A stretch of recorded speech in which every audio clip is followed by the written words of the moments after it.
This video is about installation of OnSystem Defender. We have the local installation file over here. The install, of course, can be achieved via silent install and other means and centrally as well, but I'm just going to show you very quickly and this interactive installation. So let's run the install program.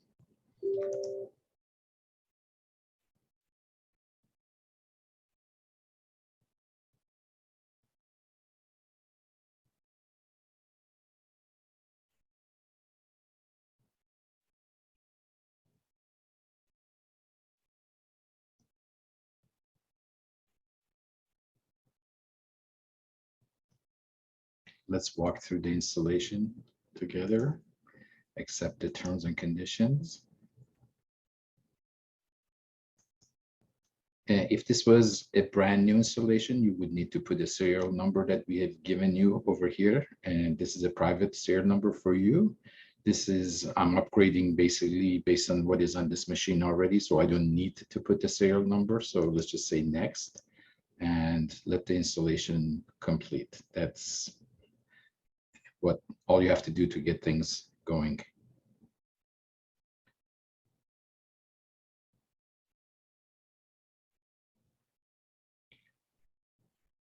When the installation completes, it's going to ask you whether you want to reboot or not. The reason for the reboot is that OnSystem Defender loads into every application and protects it. As soon as we're installed from this point, we have basically started going into applications that are going to be created from the moment of installation onwards. However, we are not inside of the applications that were there before we install the software. So that's why you need to reboot to do that.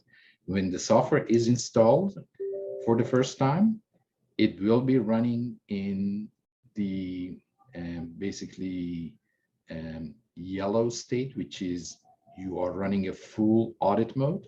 OnSystem Defender is loading in every application, but it is not stopping anything. It is basically only reporting on policy violations that we're going to go through in the next couple of videos.